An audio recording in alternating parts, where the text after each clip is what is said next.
First of all सभी को hello. Now आज हम बात करने जा रहे हैं एलिमेंट्स टू ट्रेडर सेटअप। इसके 4 पार्ट्स होते हैं, जैसे एक्सपेंशन, रिट्रेसमेंट, रिवर्सल्स और कंसोलिडेशंस। इसके जो 2 पार्ट्स है, इनमें से 2 पार्ट्स के अंदर 2 परमानेंट है एंड 2 टेम्परेरी है। अब आप सोच रहे होंगे कि क्या बात कर रहे हैं, 2 परमानेंट और 2 टेम्परेरी, ऐसा कैसे हो सकता है। हाँ, मैं आगे चल करके इस बात को बताऊंगा। और इसके जो रेफरेंस रेफरेंस पॉइंट्स हैं इंस्टीट्यूशनल ऑर्डर फ्लो को समझने के, उसके भी 4 पॉइंट है। Order block, fair value and liquidity points, liquidity pool and stop runs and equilibriums. मैं एक एक करके इन सभी पॉइंट्स को डिस्कस करने जा रहा हूँ। जैसे कि सबसे पहले मैं एक्सपेंशन को समझाऊंगा और इसी के साथ इक्विलिब्रियम को भी। मैंने सभी को इसमें मिक्स करा हुआ है ज़्यादातर। कंसोलिडेशन और मैनिपुलेशन एंड एक्सपेंशन, इसी के अंदर PO3 है, पावर ऑफ 3, और ऑर्डर ब्लॉक्स भी है एंड लिक्विडिटी पूल्स भी है। जैसे कि हम इसमें कवर ये सब कंसेप्ट को भी कर रहे हैं इनमें से। तो आप देख सकते हैं जैसे कि जब भी मार्केट के बायस चेंज होते हैं डाउन या अप साइड के लिए, जैसे कि इसमें डाउन साइड के चेंज हुए हैं, तो इसमें जो POIs है आ, वो ये है। ये एक बियर्स ऑर्डर ब्लॉक है। इसके बाद इस गिरावट के बाद एक कंसोलिडेशन होता है, जैसे कि हम कंसोलिडेशन के बाद एक मैनिपुलेशन आता है, जो कि फेक मूव के नाम से जाना जाता है। तो ये अपने ऑर्डर ब्लॉक को टेस्ट करके वापस से गिर जाता है। इसके बाद जो मैनिपुलेशन के बाद जो ऑर्डर ब्लॉक से जो मूव आता है, इसके अंदर भी एक ऑर्डर ब्लॉक है, उसे हम एक्सपेंशन बोलते हैं। उसे हम एक्सपेंशन बोलते हैं। जैसे कि मैंने बताया, दो जो क्राइटेरिया रहते हैं वो परमानेंट रहते हैं, कंसोलिडेशन एंड एक्सपेंशन। अब ये भी एक एक्सपेंशन ही है, होने को तो बट इसे मैनिपुलेशन के तौर पे लेंगे, क्योंकि हमें पता है कि कहाँ से रिट्रेसमेंट होगा। अब देखा जाए तो ये तो एक इसका इंटरनल पार्ट है। अगर पूरे पूरे पार्ट को देखा जाए, ओवरऑल जो पार्ट है इसके अंदर, वो ये निकल करके आता है। ये एक एक्सपेंशन है, सॉरी ये एक रेंज है। इसके बाद ये एक एक्सपेंशन है। अब एक्सपेंशन के बाद ये शॉर्ट ब्लॉक को टैप होने के बाद आप क्या एक्सपेक्ट करते हो, रिवर्सल या रिट्रेसमेंट? सीधी सी बात है, रिट्रेसमेंट, जिसके कि इंटरनली भी हमको मार्केट प्रोफाइल देखने को मिल रही है। कंसोलिडेशन, ये PO3 है, पावर ऑफ 3। कंसोलिडेशन, P1 है कंसोलिडेशन, सेकंड है मैनिपुलेशन, तीसरा है एक्सपेंशन। तो हम देख सकते हैं इसके बाद कंसोलिडेशन होता है, इसके इंटरनल रेंज है। इसके बाद मैनिपुलेशन होता है। मैनिपुलेशन ऑर्डर फ्लो को टैप करने के लिए होता है। जो ये सब नहीं जानते, नॉर्मल एसएमसी जानते हैं, वो इसे कभी कैसे नहीं कर पाएंगे। मैनिपुलेशन होता है। इसके बाद इसका जो एडवांस ऑर्डर ब्लॉक है, या फिर एक ऑर्डर ब्लॉक है या फिर एडवांस ऑर्डर ब्लॉक, तो मेन थ्रेशोल्ड जो एरिया है वो टैप होता है एंड देन एक्सपेंशन होता है। और ये एक इक्विलिब्रियम जोन था, जैसे कि मैंने बताया था, इसमें इसको भी कवर करेंगे। इक्विलिब्रियम और डिस्काउंट, इक्विलिब्रियम के अंदर प्रीमियम और डिस्काउंट 4 नंबर ये इक्विलिब्रियम है। इसके अंदर ये ऊपर का जो ये एरिया होता है, ये प्रीमियम जोन होता है ये। और जो नीचे का जो 50% का एरिया है, ये डिस्काउंट जोन होता है। और इसी इसी के अंदर हम रिवर्सल को भी पकड़ेंगे, जो अपने स्विंग को ब्रेक कर दे। जो अपने एक्सपेंशन वाले स्विंग को ब्रेक कर दे, उसे हम रिवर्सल कहेंगे। इसके बाद देखो, यहाँ पर रिवर्सल हुआ है, ये ये एक रिवर्सल पॉइंट है, जैसे कि देख पा रहे हैं। इसने इस हाई को ब्रेक कर दिया है। और इसी के आगे हम समझेंगे अब अ, हमारा नेक्स्ट पॉइंट लिक्विडिटी बर्ड्स का। जैसे कि देख सकते हो, GBP/USD का 4 आवर चार्ट है। लिक्विडिटी बर्ड्स बेसिकली जब प्राइस अप रैली देता है तो FVG पर FVG छोड़ते हुए जाता है। इसके अंदर एक नॉर्मल पुल बैक आया है, बट हम इसे कंसीडर्ड नहीं करेंगे, क्योंकि ऑलरेडी यहाँ पर टैप हो चुका है 22। अगर आप समझते हो तो हम समझ पाओगे, बट मैं अब फिर भी समझा दे रहा हूँ। इसने एक ये लिक्विडिटी स्टॉक रन किया हुआ है। स्टॉक रन हम आगे चल के समझेंगे अभी अगले पॉइंट में।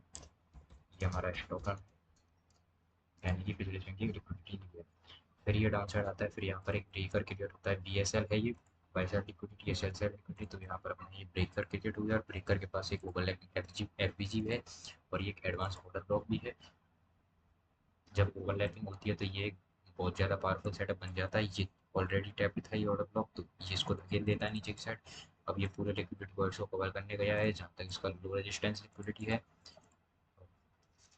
ये हमको यहाँ तक जाने के लिए देखने को मिलेगा। इसके बाद हमें कवर करना है स्टॉप लॉस। जैसे कि मैंने, हाँ ये रहा लिक्विडिटी पोजीशन स्टॉप लॉस का नाम दे रखा है। इसके अंदर ये जो जितने भी पार्ट्स हैं, ये लिक्विडिटी पूल्स के अंदर आते हैं। मैं अगली वीडियो में लिक्विडिटी को बहुत डेप्थ के अंदर समझाऊंगा, बट अभी आप मोटा मोटा समझ लो कि ये सब होता है। अभी आप मोटा मोटा ये सब समझ लो। और ये बीटीसी का डेली का चार्ट है, इसमें लिक्विडिटी रन को समझेंगे, या फिर लिक्विडिटी स्टॉक बोल लो, स्टॉक रन्स।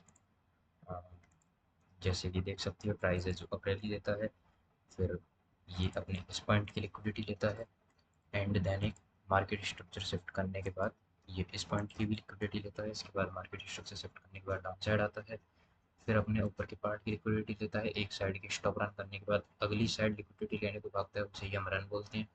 फिर ये इस लिक्विडिटी पूल को ग्रैब करता है, फिर देन अनदर टाइम प्राइस इस लिक्विडिटी पूल को भी डन करके अप साइड के लिए जाता है, इस लिक्विडिटी को डन करता है, इस लिक्विडिटी को डन करता है, बट इसके नीचे क्लोजिंग नहीं आती है। इसलिए नहीं आती है क्योंकि ये वीकली का ऑर्डर ब्लॉक है, डेली का भी एक इनसाइड बार के अंदर ये पूरा ऑर्डर ब्लॉक है, बट इसकी इंटरनल लिक्विडिटी जाती है, दोबारा डाउन साइड में देता है, फिर ये अपने दोबारा लिक्विडिटी पूल को डन करता है, एंड देन ये मैंने जोन इसलिए मार्क कर रखे हैं क्योंकि हम इस मूव को कैप्चर की कर सकते थे। इधर एक ओवरलैपिंग एफवीजी के साथ एक ऑर्डर ब्लॉक क्रिएट हो रहा है, जो कि ये है, इसकी ओवरलैपिंग एफवीजी यहाँ तक है, फिर ये अप साइड के लिए धकेलता है, बट ये अपने डिस्काउंट जोन तक जाता है। इंस्टीट्यूशनल ऑर्डर फ्लो को अगर समझोगे तो आगे टॉपिक में बताऊंगा, अभी आप लिक्विडिटी स्टॉप रन को समझो बस। यहाँ पर ये दोबारा से लिक्विडिटी ग्रैब करता है, मार्केट स्ट्रक्चर शिफ्ट करता है, यहाँ तक इसके लिक्विडिटी वर्ड्स होते हैं, इस जगह में शॉर्ट अगर आप लोअर टाइम फ्रेम में जाओगे तो वो भी देखेंगे। फिर ये उन्हें भी डन करता है, फिर इस लिक्विडिटी पूल को डन करता है, इसके बाद एक ब्रेक ब्रेकवे गैप के साथ अनमिटिगेटेड ऑर्डर ब्लॉक बचा हुआ होता है, उसे टैप करता है, देन इसके वाइस दोबारा से अपसाइड की हो जाते हैं, फिर इंटरनली इधर जो ये बीजी छोड़ने आता है इतनी बड़े एक्सपेंशन के बाद, उसे डन करने आता है। हालांकि जो ये इंटरनल जो ये स्ट्रक्चर्स है, ये हमारे कॉन्सेप्ट का टॉपिक, ये हमारे टॉपिक का कॉन्सेप्ट नहीं है, बट इन्हें भी डिस्कस करना ज़रूरी है। यहाँ पर दोबारा से लिक्विडिटी पूल डन करता है, यही चल एंड इसके बाद जो हमारा कॉन्सेप्ट है, ये जो चारों के चारों डन होते हैं। हमने एक्सपेंशन समझा, हमने नो डाउट रिट्रेसमेंट समझा, हमने नो डाउट रिवर्सल समझा, हमने नो डाउट कंसोलिडेशन समझा, हमने नो डाउट ऑर्डर ब्लॉक समझा, हमने no doubt VG and liquidity buyers को समझा, हमने उसके बाद liquidity pools and stop runs को समझा, हमने नो डाउट इक्विलिब्रियम में डिस्काउंट और प्रीमियम्स को समझा। अब हम बात करने जा रहे हैं जो लाइव चार्ट के अंदर जो मूव्स आते हैं उसमें एक्सपेंशन, रिट्रेसमेंट, रिवर्सल और कंसोलिडेशन को कैसे पहचाने। उससे पहले मैं आपको कुछ मार्केट प्रोफाइल्स भी रन कराना चाहूँगा। मार्केट प्रोफाइल्स के काफ़ी सारे टेम्पलेट्स हैं, चलो हम उसकी तरफ चलते हैं। टेम्पलेट से पहले हम इस चीज़ को समझेंगे कि स्मार्ट मनी क्या है और स्पेक्युलेटिव अनफंड मनी क्या है। कौन सी चीज़ें जो हमें लिक्विडिटी प्रोवाइड कराती है और कौन सी चीज़ें जो हमें लिक्विडिटी प्रोवाइड नहीं कराती है। इसके अंदर जो स्मार्ट मनी है उसके अंदर बड़े बड़े हेज फंड्स और जो हमारी इंश्योरेंस कंपनीज़ है। मैं इंडिया की इंश्योरेंस कंपनीज़ की बात नहीं कर रहा हूँ, मैं फ़ॉरेन कंपनीज़ की बात कर रहा हूँ जो कि इंश्योरेंस प्रोवाइड कराती है, और जो बड़े बड़े फ़ॉरेन बैंक्स है, क्योंकि ये फॉरेक्स मार्केट के अंदर हम बात कर रहे हैं, तो ये जो है लिक्विडिटी प्रोवाइडर्स रहते हैं। बट ये जो स्पेकुलेटिव अनफर्म्ड मनी है इसके अंदर रिटेलर्स आते हैं जो खुद लिक्विडिटी बन करके रह जाते हैं। मार्केट मेकर्स जो है स्मार्ट मनी के अंदर आते हैं, बड़े बड़े हेज फंड्स और बैंक्स, यही जो है मार्केट को मूव कराते हैं। क्योंकि हालांकि सच तो ये है कि स्पेकुलेटिव अनफर्म्ड मनी संख्या में बहुत ज़्यादा है, डिजिट्स इनकी काफ़ी ज़्यादा है। स्मार्ट मनी के मुकाबले ये काफ़ी ज़्यादा है मार्केट्स के अंदर, बट इनके पास इतना ज़्यादा कैपिटल नहीं है जो स्पेकुलेटिव अनफाउंड मनी है। इसके अंदर ज़्यादा से ज़्यादा लोगों के पास, किसी के पास $100 है, किसी के पास $1000, किसी के पास $2000 है, ज़्यादा से ज़्यादा $10,000 है, या फिर कोई ज़्यादा ही पैसे वाला है तो उसके पास 1 करोड़ 2 करोड़ है, वो भी इन रिटेलर्स के अंदर आता है। बट जो स्मार्ट मनी है वो लाइक 10 लाख करोड़, 10 20 लाख करोड़, 30 लाख करोड़, 20,000 लाख करोड़, इन सब के अंदर ट्रेड्स करते हैं। तो फिर इसके बाद हम टेम्पलेट्स को समझने के लिए हम पहले प्राइस डिलीवरी को समझेंगे। सबसे पहले जो है मार्केट की जो शुरुआत होती है वो ओवरऑल ये परमानेंट है, कंसोलिडेशन से ही होती है। कंसोलिडेशन के बाद एक्सपेंशन आता है, एक्सपेंशन यानी कि एक बड़ी रैली आती है, एक अप मूव या फिर डाउन मूव। अगर मार्केट अप बुलिश है तो अप मूव आएगा कंसोलिडेशन के बाद, अगर बियरिश है तो डाउन मूव आएगा। अब उसके बाद ये ये दोनों तो हो गए हमारे परमानेंट एलिमेंट्स। बट इसके बाद रिट्रेसमेंट और रिवर्सल्स है, ये टेम्परेरी रहते हैं। कंसोलिडेशन फिक्स है, एक्सपेंशन फिक्स है कि आना है कंसोलिडेशन के बाद, बट हमें रिवर्सल या रिट्रेसमेंट को पहचानना है। ये पहचानेंगे मार्केट के नैरेटिव को देख करके कि रिट्रेसमेंट आएगा या फिर रिवर्सल। और एक कंडीशन ऐसी भी बनती है जिसमें ये चारों आती हैं, कंसोलिडेशन, एक्सपेंशन, रिट्रेसमेंट, रिवर्सल। और जब रिवर्सल आता है उसके बाद मार्केट 100 एंड 200% कंसोलिडेशन के अंदर ही जाता है। अब मैं दोबारा रिपीट करूंगा, कंसोलिडेशन, एक्सपेंशन, या तो रिट्रेसमेंट या तो रिवर्सल। इसकी ये टेम्पलेट इस तरीके से भी हो सकता है, कंसोलिडेशन, एक्सपेंशन, सीधा रिवर्सल, या फिर कंसोलिडेशन, एक्सपेंशन, रिट्रेसमेंट, उसके बाद रिट्रेसमेंट पर रिवर्सल, रिवर्सल के बाद अगेन कंसोलिडेशन। फिर ये जो प्रक्रिया है, वो जो प्रोसेस है, वो वापस रिपीट होती रहेगी। अब हम चलेंगे टेम्पलेट्स की तरफ। टेम्पलेट्स के अंदर मैं आपको समझाना चाहूँगा जैसे कि जो शुरुआती दौर है वो कंसोलिडेशन से ही होगा। इसमें कंसोलिडेशन हुआ, फिर उसके बाद कंसोलिडेशन के बाद एक्सपेंशन हुआ, नो डाउट एक्सपेंशन के बाद दोबारा कंसोलिडेशन हुआ, कंसोलिडेशन के बाद फिर एक्सपेंशन हुआ, फिर रेंज बनी, रेंज और कंसोलिडेशन एक ही बात है, फिर रेंज बनी, रेंज के बाद फिर एक्सपेंशन हुआ, फिर कंसोलिडेशन हुआ, फिर एक्सपेंशन हुआ। नाउ हमने दो चीज़ तो समझ ली जो मार्केट में परमानेंट रहती है, एक्सपेंशन और कंसोलिडेशन, या फिर एक्सपेंशन और रेंज। फिर उसके बाद हम चलते हैं, कुछ टेम्पलेट्स हैं उनको मैं दिखा देता हूँ आपको, जिससे आपके लिए कुछ ईजी हो जाए, ये थोड़ा बहुत आसान हो जाएगा आपके लिए इससे। ये आप देख सकते हैं जैसे कि यहाँ पर कंसोलिडेशन हुआ, कंसोलिडेशन के बाद एक्सपेंशन हुआ। अब इसको ओवरऑल समझेंगे, कंसोलिडेशन, एक्सपेंशन, रिट्रेसमेंट। और ये जो एक्सपेंशन लिया है मैंने, इसे वैसे तो इसे रिवर्सल लेना था, बट मैं आसान वे में समझा सकूँ इसीलिए consolidation, expansion, retracement, another expansion, जो कि रिवर्सल है, बट मैंने इजी करने के लिए ही बनाया है। और फिर जो सेकंड पॉइंट है उसके अंदर चलेंगे, जो डाउन साइड बना रखा है मैंने।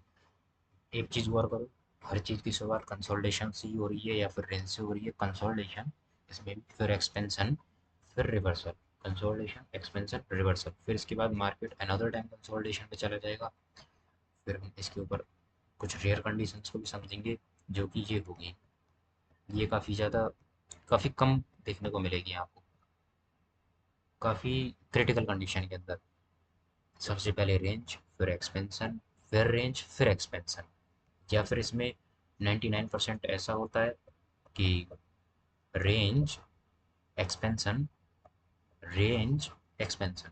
अब ये क्यों हुआ, क्योंकि फर्स्ट टाइम जब रेंज बनाया उसके बाद जब एक्सपेंशन दिया, तो इधर कोई ना कोई की लेवल हाई होगा।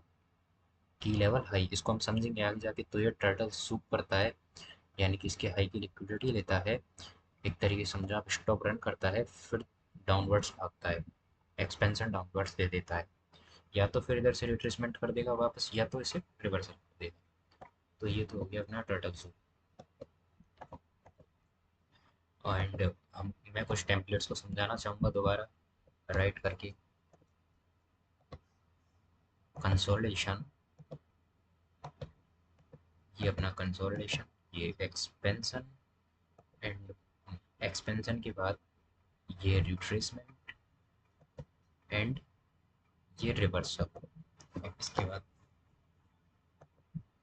अनदर टाइम कंसोलिडेशन, फिर रिट्रेसमेंट, फिर रिवर्सल। अब हम इसको समझेंगे ये क्या था। देन जैसे कि हम जानते हैं कि ये हमारा कंसोलिडेशन था, इसके अंदर एक कंसोलिडेशन के अंदर अगर इतना बड़ा एक्सपेंशन आया है तो कोई ना कोई पीओआई अपना जरूर बना होगा, या तो ऑर्डर ब्लॉक या तो ब्रेकर ब्लॉक बना होगा, ओवरलैपिंग ऑर्डर ब्लॉक। तो उसे ये टैप करने आता है। तो ये हो गया अपना रिट्रेसमेंट डन। फिर इसके बाद ये ओवरऑल ऊपर की साइड जाता है, तो ये अपना रिवर्सल हो गया। उसके बाद ये दोबारा रेंज क्रिएट करता है, रेंज क्रिएट करने के बाद दोबारा डाउन साइड आता है, बट इसे हम रिट्रेसमेंट की जगह मैनिपुलेशन भी बोल सकते हैं, क्योंकि जाना इसे ओवरऑल ऊपर ही था। बस ये ने जो इधर एक्सपेंशन के बाद ये एक ऑर्डर ब्लॉक बन गया। एक सेकंड मुझे टाइम दो थोड़ा सा। ये एक ऑर्डर ब्लॉक बन गया, ये इसे टैप करने आता है, and then another side up side.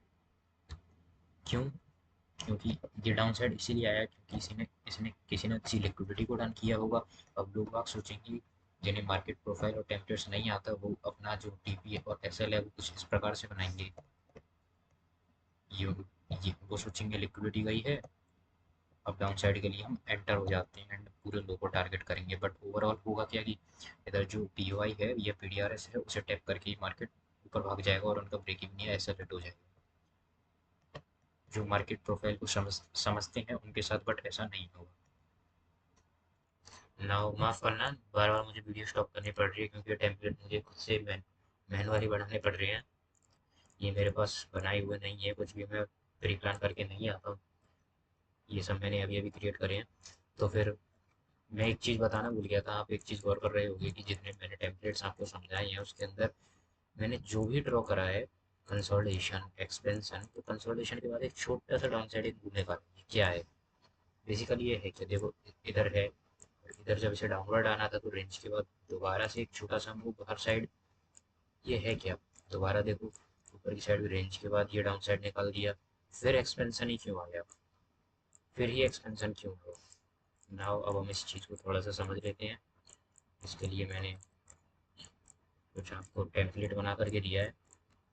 ये ये एक रेंज है जो कि येलो कलर दिया है, जैसे कि मैंने, एक सेकंड, ये रेंज का येलो कलर है एंड जो ग्रीन कलर है वो हमारा मैनिपुलेशन है। जो एक छोटा सा मूव डाउन साइड निकला है एक्सपेंशन से पहले, वो हमारा मैनिपुलेशन है। हाँ, ये क्यों होता है, क्योंकि मार्केट एक एक की लेवल डन करने के बाद रेंज क्रिएट करना शुरू कर देता है, तो डाउन साइड जो भी उसके पास वो ऑर्डर ब्लॉक वगैरह रहते हैं उसे वो डन करने आता है। अगर अप साइड में है तो डाउन साइड ऑर्डर ब्लॉक को डन करने आता है। वो भी एक तरीके क्योंकि लिक्विडिटी होती है, बट मेरे को टैप करके चला जाता हूँ, मेरे को ग्रैब नहीं करता है। और मार्केट जब भी अपना ऑल टाइम हाई लगाता है तो सारे ऑल पी वाइज वो डन करके ही जाता है, इसलिए बार बार मैनिपुलेशन आते हैं अगर इसे ऊपर जाना है तो। अब लोग बाग इधर ब्रेकआउट ब्रेकडाउन के चक्कर में फंसते हैं, ये ब्रेकडाउन की वो ट्रेड वगैरह लगाते हैं, पी वाई वगैरह टैप होते हैं, देन साइड एक्सपेंशन आ जाता है। तो इधर ना ही तो कोई मैं सपोर्ट रेजिस्टेंस बता रहा हूँ, ना ही कोई ट्रेंड लाइन बता रहा हूँ, ना ही वो एक्चुअली वर्क करती है। अगर वो वर्क करती होती तो तुम इस चैनल पर नहीं आती। देन दूसरा टेम्पलेट समझेंगे, अगर मार्केट को डाउन साइड जाना है तो ऊपर का पी वाई टैप करके, डाउन में तो मार्केट अप साइड आता है पी वाई टैप करने, देन पी वाई को टैप करता है एंड उसके बाद पी वाई टैप करने के बाद लोग ब्रेकआउट पे एंट्री लेते हैं या फिर कुछ भी करते हैं, ये समझो ब्रेकआउट पर एंट्री लेंगे, मार्केट थोड़ा सा डाउन जाएगा, फिर इधर कोई जो पी वाई बनाता है उसे टैप करने आता है, लोग पुल बैक पर एंट्री देते हैं इस जगह पर, वो दोबारा से फंसते हैं, मार्केट पी वाई टैप करके डाउन साइड जाता है। ये एक छोटा सा मूव है जो मैनिपुलेशन मूव है, ये खाली पी वाइज को डन करने के लिए आता है। जरूर नहीं है मूव छोटा ही होगा, ये बड़ा भी हो सकता है, वो डिपेंड करता है आपका पी वाई किस जगह पे क्रिएट हुआ है। ओवरऑल वो पी डी आर एस और पी आई पे डिपेंड करता है। पी वाई मतलब पॉइंट ऑफ इंटरेस्ट का लेवल है। अब अभी आप ऑर्डर दो P O I and turtle zoo, इतना क्लियर नहीं होगा आपको लिक्विडिटी वर्ड्स एंड अदर काफ़ी थिंग है, जैसे ब्रेकर ब्लॉक मैंने बताया था, मिटिगेशन, एडवांस ऑर्डर ब्लॉक का मैंने नाम दिया, ये सब क्लियर नहीं होगा, बट एक वीडियो में इसे मैं ये सब क्लियर भी नहीं कर सकता। मैं अगली वीडियो लेकर के आऊँगा, उसमें मैं आपको ये सब बताऊँगा और ये लाइव लाइव चार्ट में भी इस चीज़ को मैं प्ले करके बताऊँगा कि ये कैसे काम करता है कैसे नहीं करता है। अभी ये वीडियो काफ़ी लंबी हो गई है तो मैं इससे ज़्यादा खींचूंगा नहीं। ये एक्सपेंशन रिट्रेसमेंट रिवर्सल जो भी मैंने आपको बताया है, इसके दो ग्रुप टाइप होते हैं और दो परमानेंट होते हैं। इन चारों चीज़ों को मैं लाइव चार्ट पर एक्सप्लेन करके दिखाऊंगा। अब ये डिपेंड करता है इस वीडियो पर कितना सपोर्ट आता है, कितने व्यूज आते हैं। तो फिर मिलते हैं नई वीडियो में। एंड जितने भी आपके डाउट्स हैं मैं सब कुछ समझ रहा हूँ कि ये जो माइनर माइनर्स आपके डाउट रहेंगे जो भी मैंने स्किप करे हैं, कि ये मैनिपुलेशन ऑर्डर ब्लॉक टैप करने आया, मतलब ऑर्डर ब्लॉक क्या होता है काफ़ी लोगों को ये पता नहीं होगा, काफ़ी लोगों को ये पता नहीं होगा पी डी आर एस क्या होता है, काफ़ी लोगों को ये पता नहीं होगा पी ओ आई क्या होता है, बट मैं उसके लिए डेडिकेटेड वीडियो लेके आऊँगा। आज की वीडियो में इतना ही, मिलते हैं नई वीडियो में नई नॉलेज के साथ। और मैं गारंटी दे सकता हूँ आपको ये चीज़ पूरी यूट्यूब पर कहीं पर नहीं मिलेगी। ठीक है, बाय।